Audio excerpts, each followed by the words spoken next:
Magandang umaga po. Ito na naman ako para magkwento tungkol sa buhay ng isang retirado. Alam nyo, pag retirado na kayo, kahit saan o kahit sa loob ka ng eroplano, ay bigla na lang papasok sa inyong isipan ang mga nakaraan. Ang mga nangyari noong nang sa serbisyo pa kayo. Kuminsan ay maganda, kuminsan ay hindi.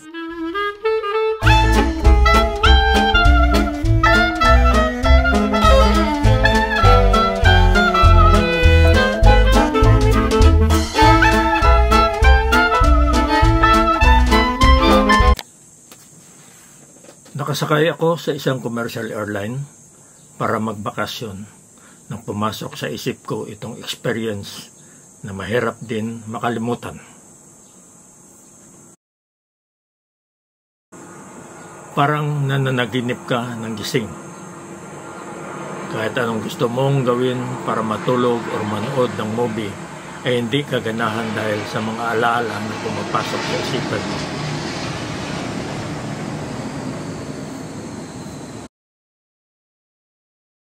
Nare-recall ko pa ang mga sinasakyan namin pag pinapadala kami sa isang misyon sa Mindanao or Sulu ay isang C-47 or DC-3 aircraft ng Philippine Air Force. Malayo sa sarap ng upuan na pinaglalagyan ko ngayon dahil ito ngayon ay malambot at aircon pa. Habang noon sa bucket seat lang kayo uupo at walang aircon.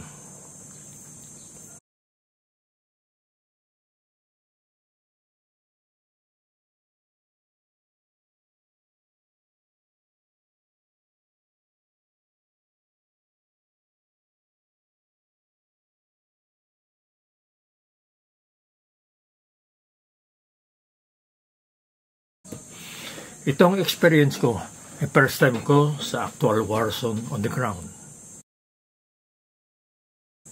Ang trabaho namin as fighter pilot ay hindi lang paglipad ng fighter jets. Pinapadala rin kami sa war zone para mag-perform ng trabaho as Airborne Forward Air Controller or Airborne FAC. Ang trabaho ng Airborne Forward Air Controller ay isang trabaho na malaki ang matulong sa mga fighter pilots para ma-deliver nila ang mga loads nila gaya ng bomba o rockets sa tamang lugar at may surprise element pa para sa mga rebelde. Ang Airborne Forward Air Controller ay nagbibigay sa mga fighter pilots ng tamang target, prominent landmark, malapit sa target at iba pang mga informations na pwede makatulong sa piloto without making paikot-ikot sa area para maghanap ng target. Remember, the pilots in Mactan were only given grid coordinates at picture ng area na kuha ng intelligence ng Air Force. Ang Airborne FAC ay ganoon din, binibigyan siya ng requesting Army unit ng grid coordinates at specific target. Kaya palagi siya mauna papunta malapit sa area para mataas para hanapin at pag-aralan ng target para hindi mabulabog ang rebelde. Unlike ngayon na hindi na kailangan ang Airborne FAC ng mga fighter pilots or bomber dahil mag-punch na lang sila sa grid coordinates sa computer ng eroplano at dadali na sila ng eroplano sa target. As Airborne Forward Air Controller, ito ang eroplano na ginagamit namin, ang U-6A Beaver. 1973. So ito na ako. First time ko mag-serve as Airborne Forward Air Controller sa mga targets sa Cotabato. So sakay sa C-47 aircraft ng Philippine Air Force. Wala pang C-130 or C-123 noon.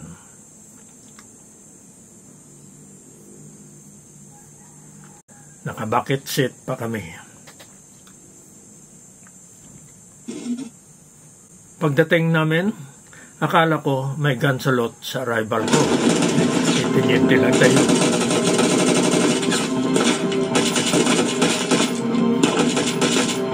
Po ng Air Force at Army. Half a kilometer lang ang layo sa gate. Maraming putukan.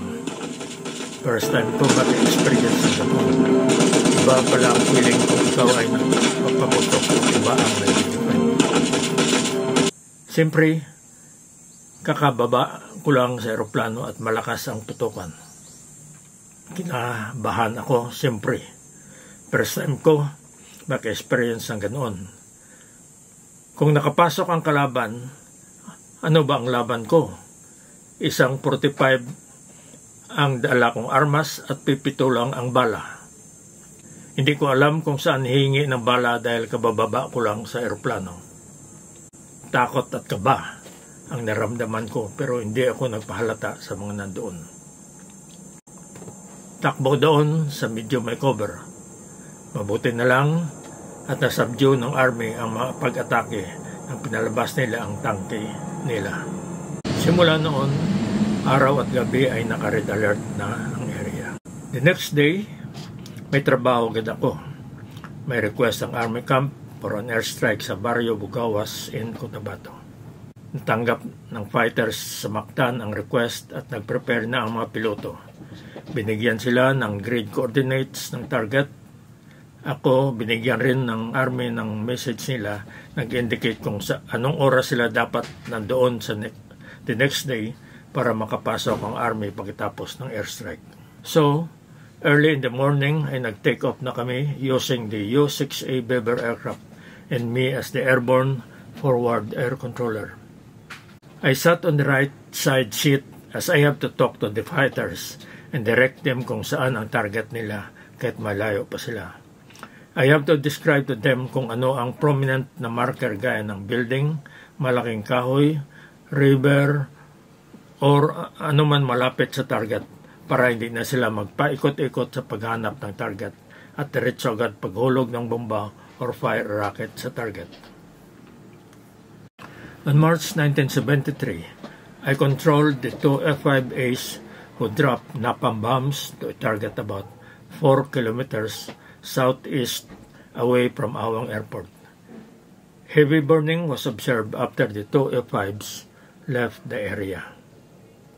On 12 May 1973, I was again sent to Cotabato to act as airborne forward air controller.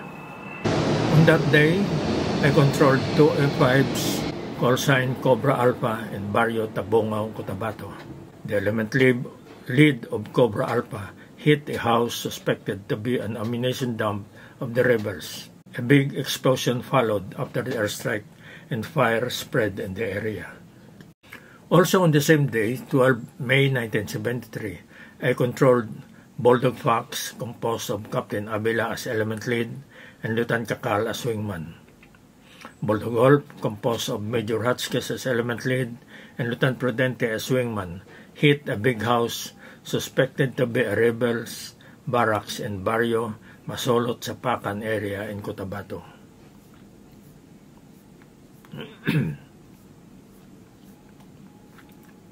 Philippine Army informers reported 80 rebels killed in action during that airstrike.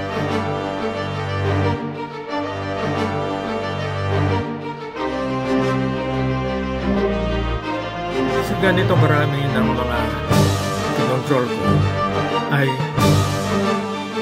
sometimes sa win, sometimes sa lose. Ganito talaga ang buhay. Bakit? I did my job to the best of my ability. Kahit natatakot ka sometimes, despite all those accomplishments, I was not included in the Silver Wing Award that they give to my companions who were not able to control any airstrike and have only stayed in Cotabato for 3 days and left. Hindi naman tayo naghahanap ng award, pero kung nagbigay sila, ay dapat kasama rin ako, pero hindi. Yung piloto and crew ng Beber aircraft ay binigyan din ng award of Military Merit Medal with Bronze Spirit Device.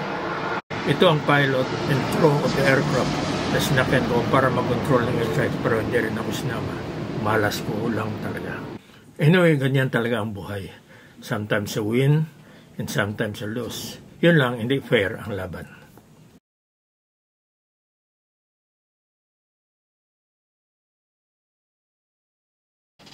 Please like and subscribe to my channel by clicking the letter M on the lower right hand corner of this video. By liking and subscribing to my blog You will be helping me raise funds for my next beneficiary. Thank you. Thank you.